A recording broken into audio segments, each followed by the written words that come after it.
Perkenalkan, nama saya Wasti dengan NIM D1A1 17223. Di sini saya akan menceritakan tentang sejarah pertanian.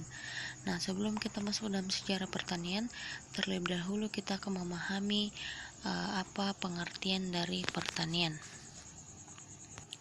Jadi, pertanian dalam arti sempit adalah suatu budidaya tanaman ke dalam suatu lahan untuk mencukupi kebutuhan manusia. Sedangkan pertanian dalam arti luas adalah semua yang mencakup kegiatan pertanian, perkebunan, kehutanan, dan peternakan perikanan. Sejarah pertanian. Sejarah pertanian adalah bagian dari sejarah kebudayaan manusia. Pertanian muncul ketika suatu masyarakat mampu untuk menjaga ketersediaan pangan bagi dirinya sendiri. Pertanian memaksa suatu kelompok orang untuk menetap dan dengan demikian mendorong kemunculan peradaban. Pertanian telah membawa revolusi yang sangat besar dalam kehidupan manusia sebelum revolusi industri.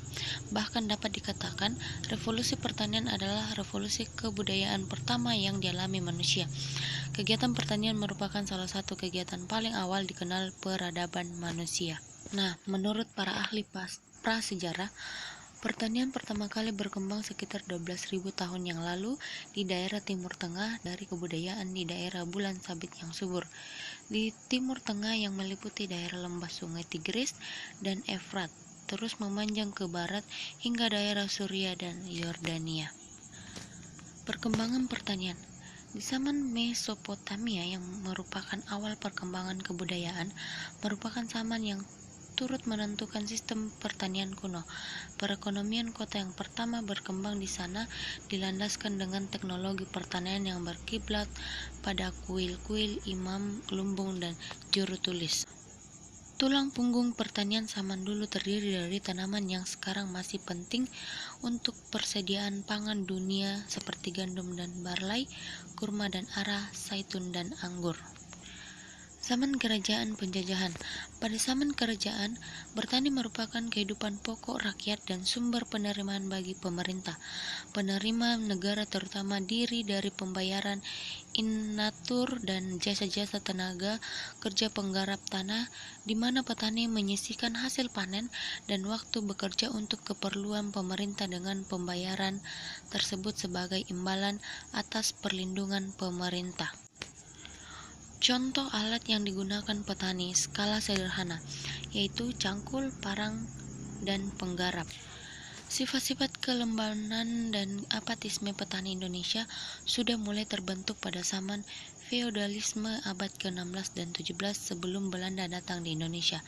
Secara teoritis, apabila di dalam suatu negara pertanian hampir merupakan satu-satunya sektor yang rakyatnya menggantungkan hidupnya. Nah, ini adalah periode pertanian Indonesia pada zaman Belanda. Zaman VOC, zaman kekacauan dan ketidakpastian, zaman tanam paksa, zaman peralihan liberalisme, zaman politik etik, dan zaman depresi dan perang.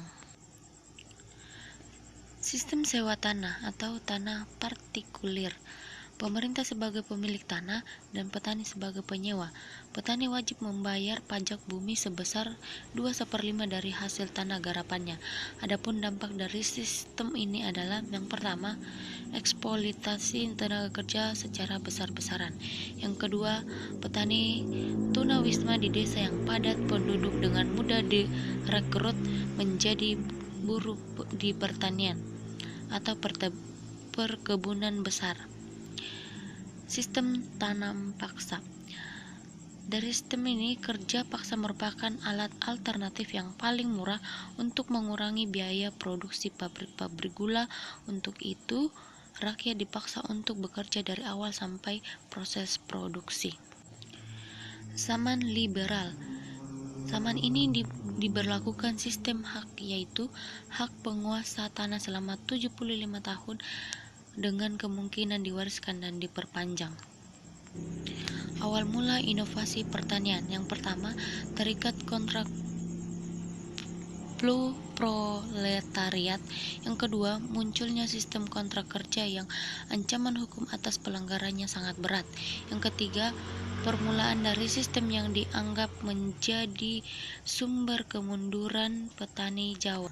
Petani diperkenalkan dengan sistem kapitalisme tetapi tidak diperbolehkan menjadi kapitalisme sendiri. Dan yang terakhir adalah pertanian di Indonesia saat ini atau biasa disebut dengan sistem modern. Sistem pertanian berkembang di Indonesia antara lain yang pertama sistem ladang, yang kedua sistem tegal pekarang, yang ketiga sistem sawah. Demikianlah cerita singkat tentang sejarah pertanian dari zaman prasejarah sampai dengan zaman modern. Sekian dan terima kasih.